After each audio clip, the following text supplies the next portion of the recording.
കേരളം എന്തായിരുന്നു എന്നതിനെ സംബന്ധിച്ചൊരു വലിയ ബോധ്യപ്പെടലോട് നമുക്ക് ഈ അവസരത്തിൽ ഉണ്ടാകേണ്ടതായിട്ടുണ്ട്.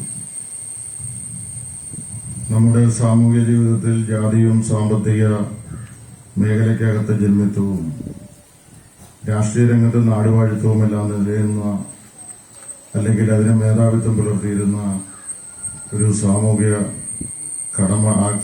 കാലഘട്ടമായിരുന്നു.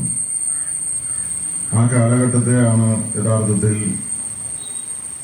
ആ ജാതിയുമെല്ലാം അതിഭീകരമായി നമ്മുടെ സമൂഹത്തിൽ ഉണ്ടായിരുന്ന കാലഘട്ടത്തെയാണ് സ്വാമി വിവേകാനന്ദൻ ആ കേരളത്തെ നോക്കിയാണ് ഇതൊരു ഭ്രാന്താലയമാണ് എന്ന് പറയുന്ന സ്ഥിതിയിലേക്ക് എത്തിയത്. സ്വാമി വിവേകാനന്ദൻ കേരളത്തെ ഭ്രാന്താലയമെന്ന് വിളിച്ച ആ കേരളത്തെ ഇന്ന് ദൈവത്തിന്റെ സ്വന്തം നാടായി കേരളം മാറിയെങ്കിൽ ലോകത്തിന്റെ ശ്രദ്ധയിൽ കേരളത്തിന് കിട്ടിയ സ്ഥാനം എന്താണ്? ഒന്നാം സ്ഥാനത്തേക്ക് എത്തുന്നതിനൊക്കെ ഉണ്ടായ കാരണം കേരളത്തിലെ കമ്മ്യൂണിസ്റ്റ് പ്രസ്ഥാനം നടത്തിയിട്ടുള്ള ഇടപെടലിന്റെ ഭാഗമാണ് എന്നതിനെ സംബന്ധിച്ചു മറ്റാരും മനസ്സിലാക്കിയില്ലെങ്കിലും നമ്മുടെ പാർട്ടി സഖാക്കൾ മനസ്സിലാക്കേണ്ട വർത്തമാന കാലഘട്ടത്തിലാണ് നാം സംഘടനാ പ്രവർത്തനം നടത്തിക്കൊണ്ടിരിക്കുന്നത്. നമ്മള് നവോത്ഥാന കാലഘട്ടത്തിൽ ജാതി വിവേചനങ്ങൾക്കെതിരായി നടത്തിയിട്ടുള്ള നവോത്ഥാന പ്രസ്ഥാനങ്ങൾ നടത്തിയിട്ടുള്ള പോരാട്ടങ്ങൾ, അവരുടെ ഇടപെടൽ കേരളത്തിന്റെ നവോത്ഥാന പ്രസ്ഥാനത്തിന് നേതൃത്വം കൊടുത്ത ശ്രീനാരായണ ഗുരുദേവനും മഹാനായ അയ്യങ്കാളിയും ചട്ടമ്പി സ്വാമികളും എല്ലാം നേതൃത്വം കൊണ്ട് നടത്തിയ നവോത്ഥാന പ്രസ്ഥാനങ്ങളുടെ പോരാട്ടം, കേരളത്തിനകത്ത് നടത്തിയിട്ടുള്ള ഇടപെടൽ ഒരു വലിയ മാറ്റത്തിന് കേരളത്തിൽ സാധ്യത തെളിയിച്ച നവോത്ഥാന പ്രസ്ഥാനങ്ങളുടെ ഇടപെടൽ തന്നെയാണ്. പക്ഷെങ്കിൽ അവിടെ കൊണ്ട് നവോത്ഥാന പ്രസ്ഥാനങ്ങളുടെ ആ ഇടപെടലിന്റെ തുടർച്ചയായി കേരളത്തിലെ കമ്മ്യൂണിസ്റ്റ് പ്രസ്ഥാനങ്ങൾ നടത്തിയിട്ടുള്ള പ്രവർത്തനങ്ങളെ സംബന്ധിച്ച് നമ്മുടെ പാർട്ടി സഖാക്കൾ നല്ല രീതിയിൽ ബോധ്യപ്പെട്ടു പോകണം എന്നുള്ളതാണ് സൂചിപ്പിച്ചു വന്നത്.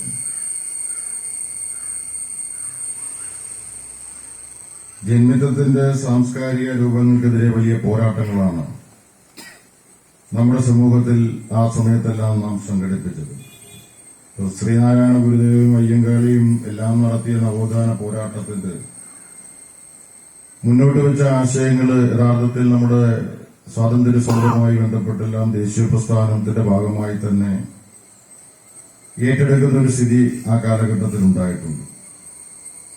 അതിനകത്ത് തന്നെ ദേശീയ പ്രസ്ഥാനത്തിന്റെ ഭാഗമായി നിൽക്കുമ്പോഴും പുരോഗമനധാരയായ കോൺഗ്രസ് സോഷ്യലിസ്റ്റ് പാർട്ടി ഉയർന്നു വരുന്ന ഒരു സ്ഥിതിയും ഇതിന്റെ ഭാഗമായി ഉണ്ടായി. ഇത്തരത്തിൽ ഒരു ഇടപെടൽ ഉണ്ടാകുമ്പോൾ തന്നെ നമ്മളെ സംബന്ധിച്ച് കേരളത്തിലെ കമ്മ്യൂണിസ്റ്റ് പ്രസ്ഥാനത്തെ സംബന്ധിച്ചും അതിന്റെ രൂപീകരണ ഘട്ടത്തെ സംബന്ധിച്ചും എല്ലാം നാം മനസ്സിലാക്കുമ്പോൾ 1937 കോഴിക്കോട് വെച്ച് കമ്മ്യൂണിസ്റ്റ് ഒരു ഗ്രൂപ്പ് രൂപീകരിക്കുന്നതിനെ സംബന്ധിച്ചൊരു ആലോചനാ യോഗം തന്നെ സംഘടിപ്പിക്കുന്ന സ്ഥിതിയുണ്ടായിരുന്നു.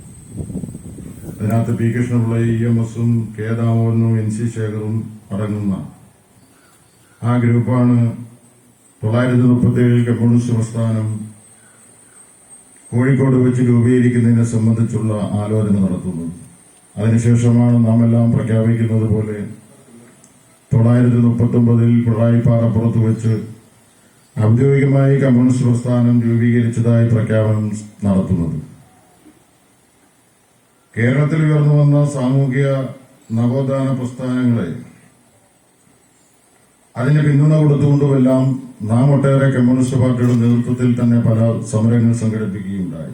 നമുക്കറിയാം, നമ്മുടെ സമൂഹത്തിൽ വഴി നടക്കാനോ മാറുമറയ്ക്കാനോ ഒക്കെ ഉള്ള അവകാശം നിഷേധിക്കപ്പെട്ട ഒരു കാലഘട്ടത്തിലാണ് ആ കാലഘട്ടത്തിലെ കമ്മ്യൂണിസ്റ്റ് പ്രസ്ഥാനത്തിന്റെ തുടക്കം എന്നുള്ളത്.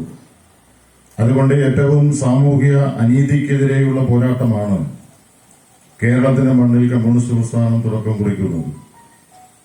നമ്മളെ സംബന്ധിച്ച് അത്തരം ഒട്ടേറെ സമരങ്ങൾ പാർട്ടിയുടെ നേതൃത്വത്തിൽ തന്നെ പാലിയം സമരം, അതുപോലെ കുട്ടംകുളം സമരമടക്കം ഒട്ടേറെ സമരങ്ങൾക്ക് നേതൃത്വം കൊടുക്കുന്ന ഒരു സ്ഥിതി കമ്മ്യൂണിസ്റ്റ് പ്രസ്ഥാനത്തിനുണ്ടായി.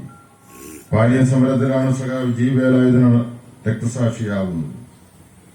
അങ്ങനെ പാർട്ടി പൊതുസമൂഹത്തിലെ ജീർണതകൾക്കെതിരെ ഉള്ള സമരങ്ങൾക്ക് നേതൃത്വം കൊടുക്കുന്നതോടൊപ്പം മനുഷ്യന്റെ ജീവിതാവശ്യങ്ങൾക്ക് വേണ്ടിയുള്ള സമരങ്ങളും കമ്മ്യൂണിസ്റ്റ് പാർട്ടി നേതൃത്വം കൊടുത്തുകൊണ്ട് നടത്തുകയുണ്ടായി. ന്യായമായ കൂലിക്ക് വേണ്ടിയുള്ള സമരങ്ങളും തൊഴിൽ സമയം നിജപ്പെടുത്തുന്നതിന് വേണ്ടിയുള്ള സമരങ്ങളും തൊഴിലാളികൾക്കും കർഷകർക്കുമെതിരായി നടത്തുന്ന അടിച്ചമർത്തലുകൾക്കെതിരെയുള്ള സമരവുമെല്ലാം പാർട്ടി നേതൃത്വം കൊടുത്തുകൊണ്ട് നടത്തിയിട്ടുണ്ട്. സാമ്രാജ്യത്വ വിരുദ്ധ സമരവും ജന്മിത്വ വിരുദ്ധ പോരാട്ടവും സാമൂഹ്യ നീതിക്ക് വേണ്ടിയുള്ള സമരങ്ങളും ഏറ്റെടുത്ത് കമ്മ്യൂണിസ്റ്റ് പാർട്ടി ജനങ്ങൾക്കിടയിൽ ശക്തമായ പ്രവർത്തനമാണ് നടത്തിക്കൊണ്ടിരുന്നത്. കമ്മ്യൂണിസ്റ്റ് പാർട്ടി പ്രവർത്തിച്ചു നവോത്ഥാന പ്രസ്ഥാനത്തിൽ അണിനിരന്ന ആളുകൾ ജനതയ്ക്ക് മുന്നിൽ ആരുമായി ഐക്യപ്പെടണമെന്നതിനെ സംബന്ധിച്ച് ഒരു ആശങ്ക ഉയർന്നു വരുന്ന ഒരു സാഹചര്യം ഉണ്ടായി.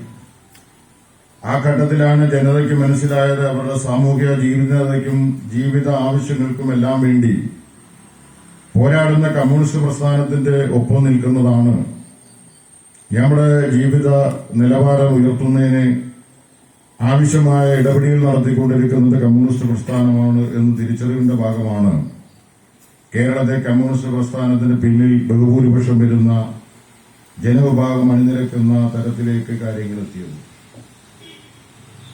1939 മലബാറിലെ കാർഷിക പ്രശ്നങ്ങളെ പഠിക്കുന്നതിന് വേണ്ടി കുട്ടിക്കൃഷ്ണ മേനോൻ അധ്യക്ഷനായ മലബാർ ടെനൻസി എൻക്വയറി കമ്മിറ്റി രൂപീകരിച്ച് റിപ്പോർട്ടിന് വിയോജനക്കുറിപ്പെടുത്തി ജന്മിത്വത്തെ